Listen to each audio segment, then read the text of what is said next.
On your Thursday episode of Locked On Raptors, you've got questions like, is it worth the Toronto Raptors pursuing Ja Morant? And we have answers like, no!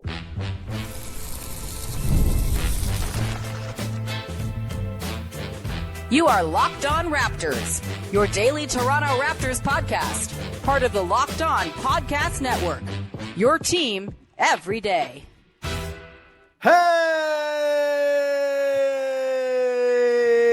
what's going on? And welcome to another episode of Locked On Raptors, part of the Locked On Podcast Network, your team every day. It is Thursday, November the 6th, and I'm your host, Sean Woodley. I've been covering the Raptors for 12 seasons on various platforms. You can find all my work over on Blue Sky. You can find the show on Instagram. You can join us in the Locked On Raptors Discord server, link in the description of the podcast, 100% free to join, and it's a great place to be on days like today where I feel like asking you to do the work for me and send me questions to answer on the podcast. If you want your questions answered on future mailbag shows like this one, the Discord is the place to be. And again, 100% free to join as always. Today's episode is brought to you by FanDuel. Right now, new customers can bet $5, and if your bet wins, you get $300 in bonus bets to use across the app. Head to FanDuel.com to get started, and we will get started here. Welcoming in Katie Heindl, the purveyor of basketball feelings, the magazine, among other great internet writing and museum galleries and exhibits and all kinds of things. Katie, you're a woman of many talents,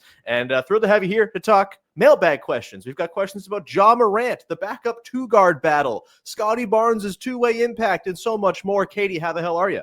I'm good. As you can see, the sun has decided to come out, blinding me from the side. So it should be fun. I can't even see you anymore. We like natural light on the podcast. We do. Perhaps it's a little heavy. Maybe we could Nope. ask the sun to chill for a sec, but no, it's fine. And look, it's a nice passage of time to see the sun slowly creep across your face and wash you out as we get to the middle part of the podcast, at least for those watching on YouTube.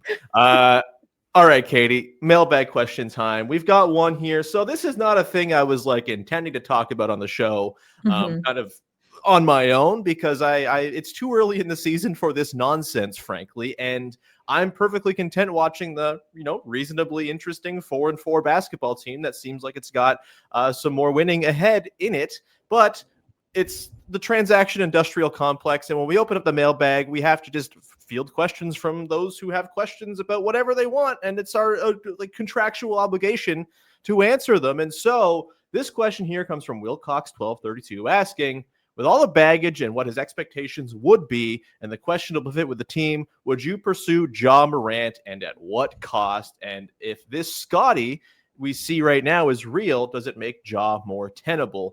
I'll just come out and say it, Katie. I think this is a bad idea. I don't think I know we've seen all kinds of frankly, Toronto Raptors Instagram account bait from various gambling websites saying, hey, Ja, the favorite team to land him is the Toronto Raptors. And I'm just not moved by it.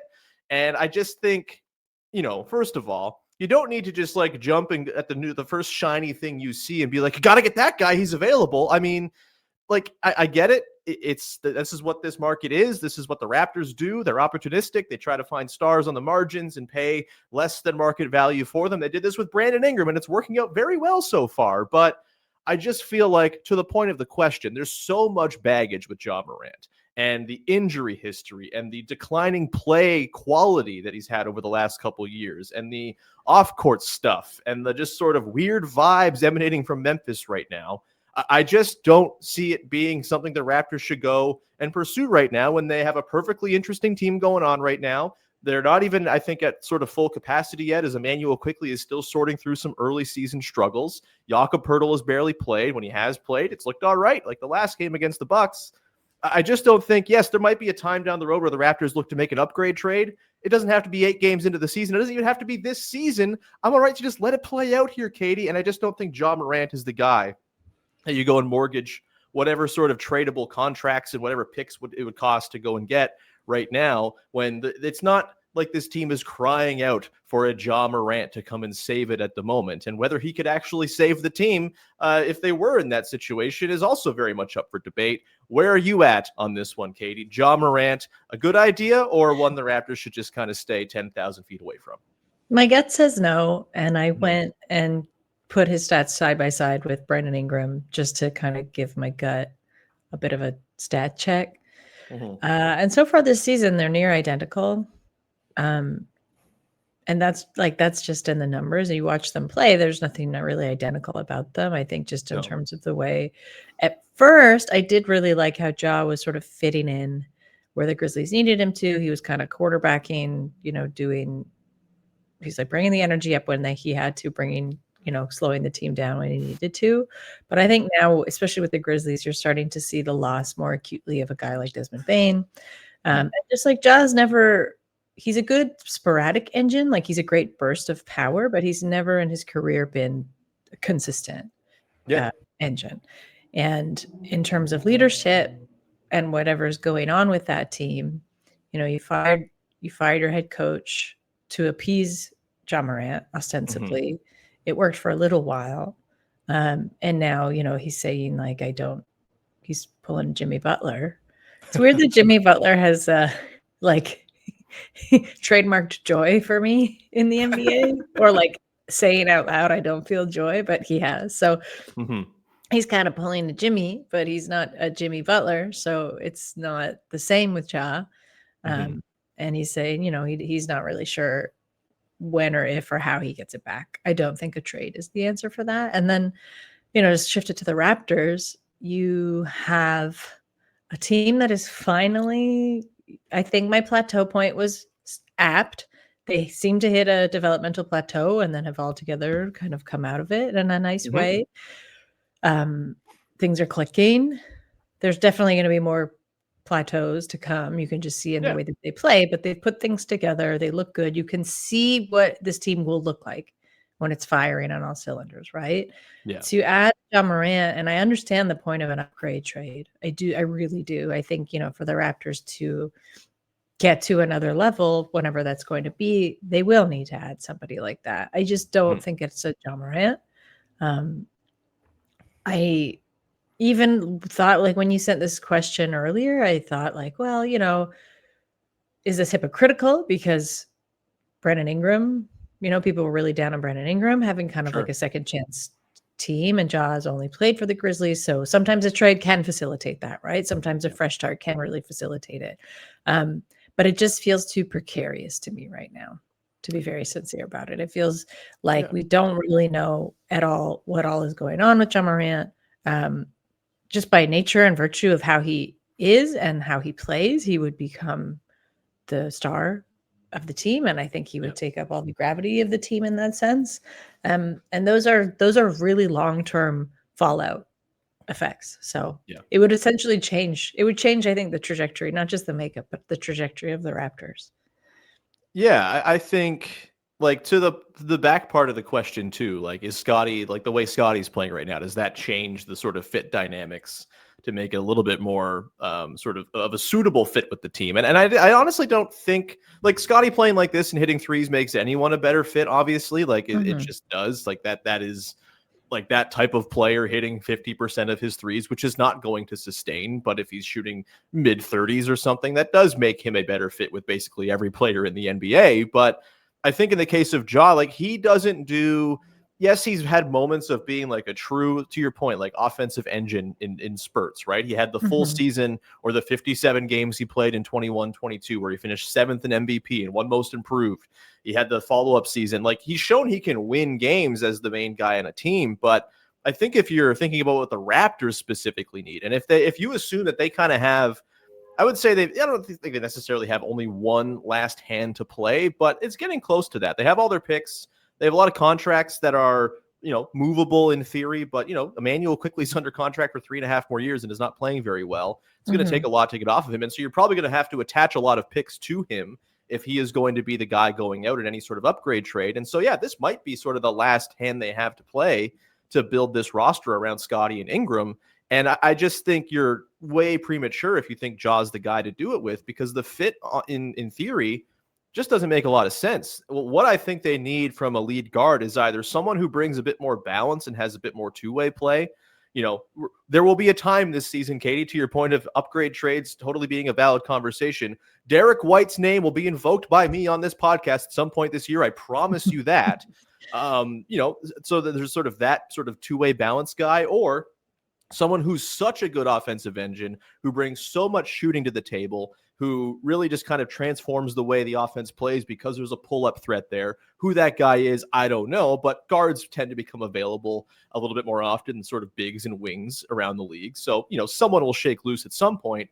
I just don't think Ja checks those boxes. He's a bad defender. He's never been a terribly good three-point shooter. And, again, you throw in all the other baggage stuff. It does not feel like the right fit right now. On top of just like, if you trade for Ja Morant, you think you're expensive now if you're the Raptors. Like, I have some news for you. You are fully pot committed to this team if Ja's on the team. And, if RJ's playing this well, maybe he's playing himself into a next contract with the Raptors against all odds, right? Like, if all that happens, then yeah, you're in some serious financial strife, and I just don't see it being terribly workable with the fit not being ideal. The point of the Ingram thing, Katie, is a sound one. Like, I was pretty against the Ingram trade before it happened, and I talked myself into it over the following days after it went down. So maybe there's something similar here with Ja, but I just there's so much other stuff with Ja to consider that it doesn't feel right to me. Any parting thoughts on this one before we move on to more mailbag questions from the freaks?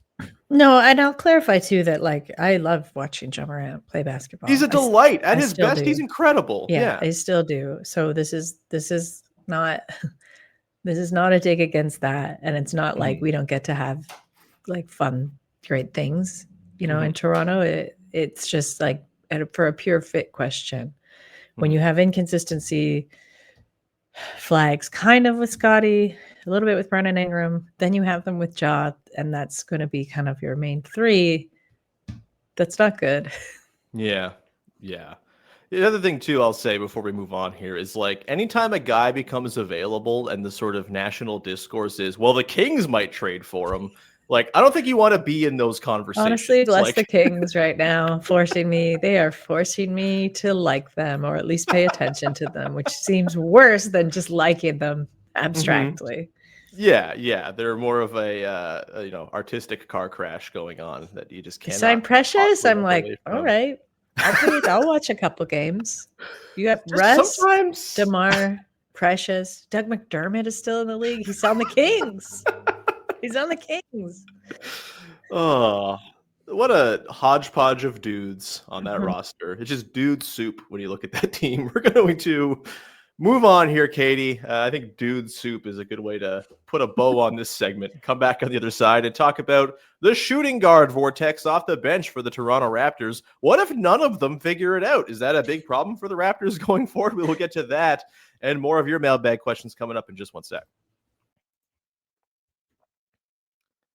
Today's show is brought to you by Gusto. Let's be real. No one starts a business for the joy of calculating tax withholdings or managing payroll spreadsheets. Admin stinks. That's where Gusto comes in to take the stress out of payroll, benefits, and HR so you can focus on running your business and supporting your team. Gusto is the all-in-one remote-friendly payroll and HR platform that makes managing your team simple, transparent, and fast. Whether you're hiring, onboarding, or paying employees, Gusto helps you do it all from one place without the hassle of hidden fees. You get unlimited payroll runs for one monthly price, which means no surprise charges at the end of the month. Gusto's automated tools like offer letters, onboarding materials, and direct deposits save you hours every single week. And knowing you can reach certified HR experts anytime gives you real peace of mind. I've talked about it a lot in my own personal life. I don't run a business. I hate doing admin in my own life, let alone if I were to run a business. No, thank you.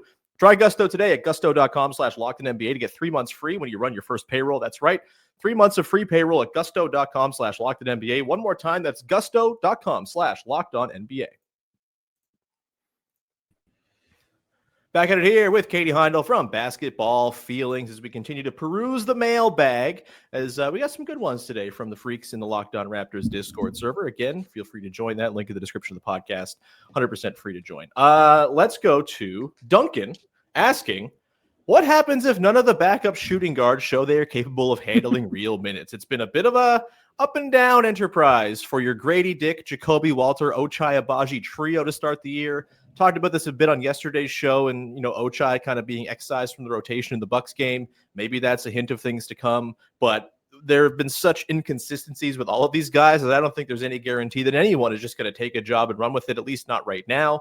A few more games like that from Gradey Dick, and I think he probably supplants himself back into the upper echelon of the bench hierarchy, where he kind of has fallen out since the start of the year. Where are you at with this trio of bench guys, Katie, it felt as though this was going to be a true strength of the team coming into the year. The depth off the bench, the sort of number of options and sort of different skill sets they had to go throw around. And hey, to the credit of Jamal Shed and Mamu and Colin Murray-Boyles, there are some good things happening off the bench. Jamison Battle can come in and just like hit all of the threes whenever he wants. That's tons of fun too. Maybe the answer to this question is just we see more Jamison Battle if none of these guys can get their stuff sorted. But what's your sort of read on the Dick, Walter, and Ochai competition for minutes? And if none of them can figure it out, do you deem this to be a big problem for the Raptors? I will say that technically there still is a lot of bench depth because there still are a lot of guys. Yeah, there are lots of guys. Yeah. It doesn't mean you're going to necessarily throw it to them. I think this is par for the course with the development that, you and I even talked about earlier in the season, of the fact that like you look down the bench, there are a lot of options, but they're all sort of vying for minutes and positionality. So as much as we talk about like team hitting plateaus, I think that none of these guys are like they're it's weird because it's like the rhythm is off, right? It's like you can't point to one of them and be like, okay, he's hot tonight, we're gonna put him in. And like, usually coaching staff has a pretty good sense of that, of like this guy's been on a real tear, we're just gonna lean on him and we're gonna like see what we see in practice and see how that dictates who we're going to put in on any given night. But it seems like they've all sort of like lost their stride at the same time, which is not ideal, but sometimes that happens with the team. It's early days. I'm not that concerned.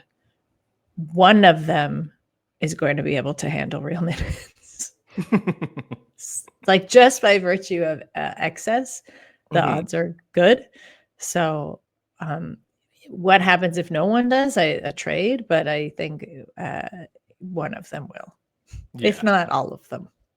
Yeah, I also don't think, because they've got the starting five and the sort of key figures in that, in particular RJ Barrett, who's the other shooting guard on this team, like because that's humming along pretty decently right now, especially the Ingram, Barnes, Barrett trio. You've got Jamal Shed playing damn good ball off the bench as well. I think they're maybe in less of a situation where they need one of these guys to be like a nightly, you could count on him for 12 points type contributor. Mamu's been doing some great work off the bench as well. So like they're a little bit all right there. It'd be nice, of course, if one of them could really hit. And I think for each of them, maybe less Jacoby because he's only in year 2, but there is like some stakes here for Gradey and Ochai when it comes to their sort of long-term place in the league with what goes on this season. Ochai, obviously, in the final year of his rookie contract. Gradey is going to be extension eligible this summer, going into his final year of his rookie contract. Like, you would think that that's going to compel one of those guys to kind of snatch it and get on a roll here. And I still fully believe Gradey Dick will figure it out. The game he played against the Bucks was like a perfect Gradey Dick game. Maybe didn't sort of contribute in the other areas that you'd like, beyond scoring, but hit some threes, moved really well off the ball, some nice drive and kick stuff, keeping possessions alive. That was like a perfect Gradey Dick performance. And if you can kind of replicate something like that, then yeah, I'm not worried about him whatsoever. I still think he's shown too much with like the peaks of his play to think he's not better than what he's been on balance for the course of this season. And I think Jacoby Walter's still figuring things out. I think he still has a great sort of nose for the ball. I think he has a great understanding of like where to stand and what to do as an off-ball player. And, the shooting, I think, will eventually come along as it did last year after a rough start. It's Ochai that I feel like is maybe sort of inching towards being odd man out. Maybe that was always going to be the case with the way his contract is set up and the fact that, we've talked a lot about the Raptors trying to duck under the tax by the deadline. If they do that, it probably just comes from trading Ochai. And, that's the easy way to do it. And especially with RJ playing this well, I think it becomes just kind of the only way to do it. And so, that's the read on it right now. But yeah, because they have so much good else happening on the bench right now, and because Jamison Battle can just kind of jump in and hit some threes for you in a pinch, I don't think this is like make or break for the season if none of these guys really get going. And if they're all sort of like inconsistent 8th or 9th men, I think they'll be able to get by. Next one here comes from Tom asking, forget face of the league, number one option, superstar talk. How many players impact their team's offense and defense combined more than Scott, Wayne, Barnes? Luka doesn't, Jokic doesn't, Brunson, Booker, Trey, nope. Love this homer-ass question from Tom. For you, Katie, look, this is a great question because Scottie Barnes is a damn good defensive player. We saw it in that game against the Bucks. He can alter a game on the defensive end in a way a lot of these other superstars cannot. If you're going on the short list of like two-way dudes who you'd put ahead of Scottie Barnes, who's on that list for you? I guess it probably starts with like Shea and Giannis, and then after that, open to lots of interpretation. I think it's funny. Like Trae Young is not an example of this. Yeah, not example. Yeah, he's not an example of any. But I guess I appreciate the player at the all. dig. Yeah. Unfortunately, I would put Jokic ahead of Scottie Barnes. Yeah, Shea, the offense is just so good. Yeah, Shea, I would also put ahead. Just in terms of like, I don't know, he's the MVP. Just his consistency at being able to do both things.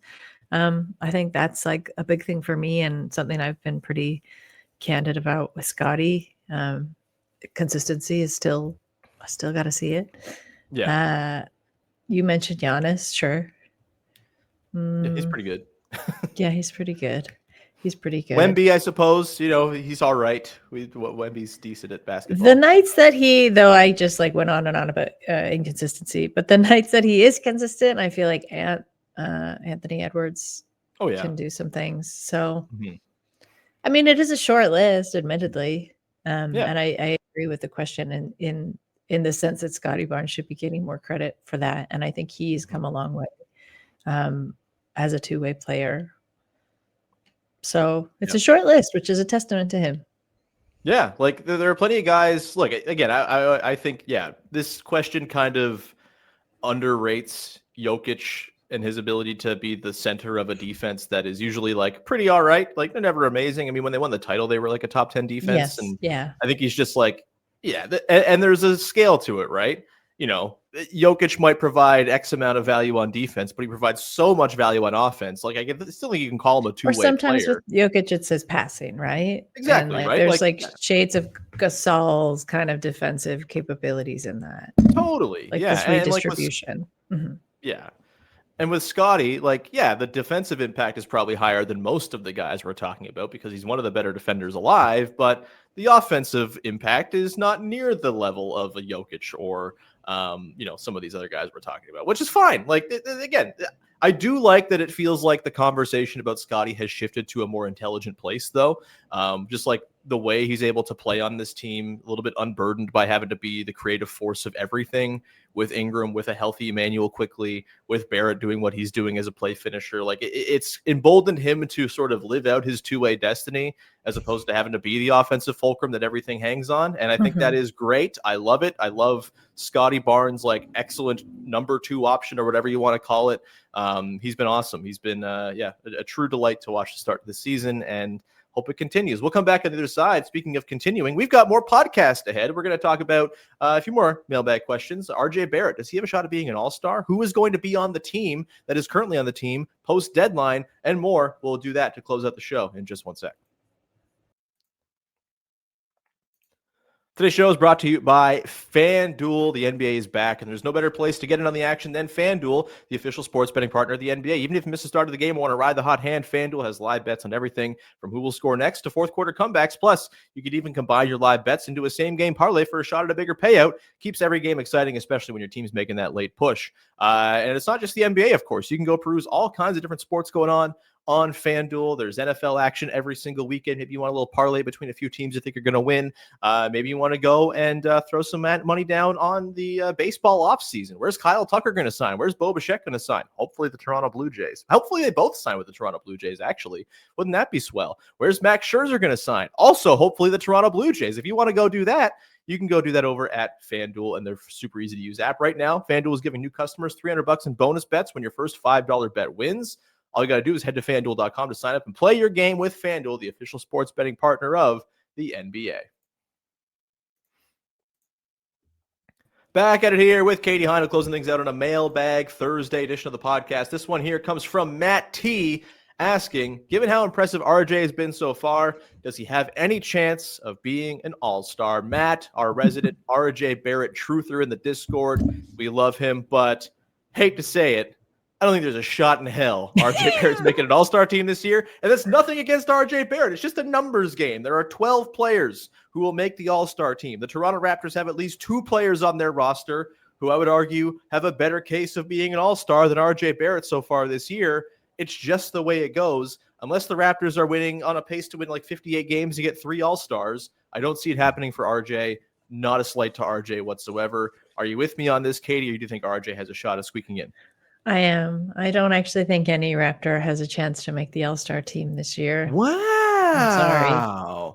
No Raptors on the all-star team. Not even one. Maybe Scottie Barnes, but it feels like it already feels like by the framing of all-star, being an LA all-star into it. I know like Clippers did all-star, but it's still an LA all-star. It feels like it won't be. Wow. Sorry. A doomer answer from Katie on the. I know. Is this like hold on? Is this a hot take Heindl moment? It might be. Oh my God, I have music now. Yeah. Oh, you had music before. I just edited it afterwards. Yeah, man. It just feels like it's going to be a very, if not American centric, then just like very flashy, bright, centric. LA All-Star. I think like the LA of it will take over. And I think by virtue of that, the fact that sometimes Toronto already gets slept on will get slept on more. Look, I'm happy to be wrong. I'm happy for these guys to make a lot of noise and for someone like Scottie Barnes to like really explode into February. But I don't think it's happening. Wow. Aggregators. Katie Heindl says Raptors have no all-star talent. Anti-Canadian all-star agenda. Yeah. I could not disagree with you more, Katie. I think at least one Raptor is going to make it just because look at the conference. No Jason Tatum, no Tyrese Halliburton. The Orlando Magic suck butt. The Miami Heat have, I guess, Bam. The Bulls, oh God, Josh Giddey's going to be an all-star, isn't he? That's for sure he is. He is. Yeah. PU. You're going to have Cade probably. You're going to have a couple of Knicks. You'll have maybe a Cav if anyone can stay on the floor at all. You'll have a player from the Bucks, a player from the Sixers, maybe. Like, I just think the math game is – I actually think there's a better chance now, 8 games into the season with the Raptors looking all right, that they'll have 2 all-stars than so you know who else is thinking that? Start of the year? Charlotte Hornets fans. Oh, God. Like, look, your point is very apt of like, look around the Eastern Conference, but then look around the Eastern Conference at other teams in the same position. Yeah. Who are like, now's our time. This is our window. Sure, but like it's the coaches who vote in most of the all-stars. And let me tell you, there is not a coach in the world saying LaMelo Ball, that's my guy. If if that coach has teenagers around them, then yes. We can't let the teens win. He is the Gen LaMelo Z. Ball out of the all-star He is a game. Gen Z sweetheart. It's unbelievable, Katie. I'm not coaching this year because I'm doing dad stuff this year, but I do usually coach 11 and 12-year-olds. And the degree to which these children, who I know have never once watched a full Charlotte Hornet game on League Pass, love LaMelo Ball, sickens me to my core. It's very upsetting stuff. Ugh. Kudos to his marketing team. Yeah, they're really good Basically. at TikTok, I guess. I don't know. Next one here comes from DCGC asking, out of the 15 people on the roster right now, how many think will be here post-deadline, Katie? This is a good one. We always like to ponder transactions. I don't think all 15 players will be. Yeah, no, you don't. I only like to because people click on it. So if we're being totally honest about it. Yeah, I don't think the entire roster will be here because they have the tax thing to sort out. I would say 14 is probably my guess. I think it'll just be like Ochai gets swapped for somebody.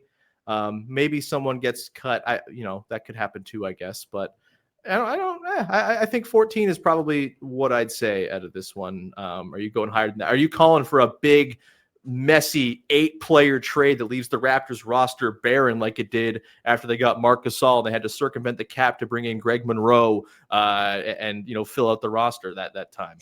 I'm not, but two things kind of play into this down the road. One is, are we in austerity measures given the shift in who is kind of like holding the purse strings now in full? Do you know what I mean? Now that Masai, I think like with Masai Ujiri being gone, I'm very curious to see how the trickle down of that from the top is, because I think Masai protected the team in a lot of ways and pushed back a lot. So good test for Bobby. And then, oh no, what was my second point? I had one.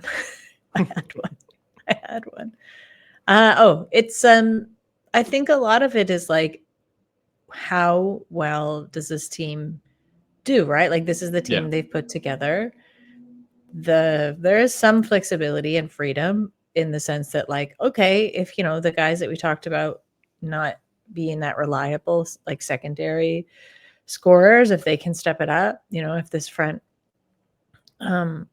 core can like keep things consistent, then are we looking at like not a Marc Gasol, but like a trade like that, like an upgrade trade mid-season, because the goals have shifted. Because it's like all of a sudden it's like not play-in situation. It's like, oh, we can actually really make a good run at the East. And this is like looking all around the conference, injuries, other teams, where they seem to be at. A lot, I think, could shift by that time. So those are kind of my like two scenarios, like barring either. I think things stay fairly consistent. And your point of 14, maybe 13 remaining feels correct. But I guess those are kind of like the ends of the spectrum where I could see things swinging. Yeah. One thing we know for sure, Garrett Temple will be on the roster after the trade deadline. That dude going nowhere. I have no problem with it either. He's awesome. I guess like the big elephant in the room is the Quickly thing, right? Like if he continues to play poorly, it sort of runs counter. It's a little like, a situation where if he's playing poorly, he becomes harder to trade, but maybe the team is more inclined to want to trade him. And so is there sort of a place where you can kind of find a happy medium and get something done there? It's hard to find available lead guards mid-season. If De'Aaron Fox were available like it was last year, maybe that's the move, something like that. But I don't know if I would always bet against there being a big trade in season, I guess is kind of the way you should always go about it. It's pretty rare that it happens. And I think it's more likely that they just kind of let this ride. And I bet Quickly gets a lot better than he's been to start the season, because he's definitely a better player than he's been to start the season, even if you have your qualms about him as an overall player and his contract and all that stuff. And then they maybe revisit it in the summer after a year of hopefully taking some positive steps forward. Katie, we're going to leave it there. Thank you so much, as always, for hopping on the pod. Always a thrill to have you. Anything you want to promote for the good people out there? Yeah, Basketball Feelings, the digital magazine. Hell yeah. We've got some good stuff going on. Flagrant Magazine did a guide to the WNBA's ongoing CBA negotiations yesterday as a guest post. So with the new iteration, there's a guest post per week and then a long form essay by me per week. The podcast has been ramped up, already pre-recorded with some very exciting, relevant to this NBA season guests. So cool. You can subscribe at basketballfeelings.com. I'm also partial to Baseball Feelings, which you wrote about after the Blue Jays loss, which it's been, you've been on this podcast for like 8 years, Katie. And I think in that entire time, I've been trying to convert you to being a baseball fan. We got you. It's big banner year. Yeah, we got you. We went to a game. We went to a game earlier this year together. You had a great time, and then the Jays go on this magical run, and they're so likable, and they're just like, it's undeniable, Katie. You're a huge baseball fan now, and we love it. That's going to do it. Thank you all for rocking with the show. Follow, subscribe, rate, review, tell a friend. Always appreciated when you support the show. However it is you choose to support the show, you can join the Discord. Link in the description of the podcast. 100% free to join. As always, we'll be back again on Friday with Oren Weisfeld, who wrote The Golden Generation about the last 25 years of Canada basketball and its rise. And I can't wait to talk about the book with Oren. That book dropped this week. You can go order it, buy it, go to a local bookshop, pick it up, and Oren will be on the show. Very excited to talk about that with him on Friday's show. You have that to look forward to. And then it's NBA Cup time, baby. Raptors, Hawks. Raptors in the driver's seat. The cup is happening. It's going to make us feel better about the Blue Jays losing when they go and win the whole thing in Vegas. That's definitely how this is going. We'll talk to you soon. Thanks for hanging. Bye-bye. Oh, my God.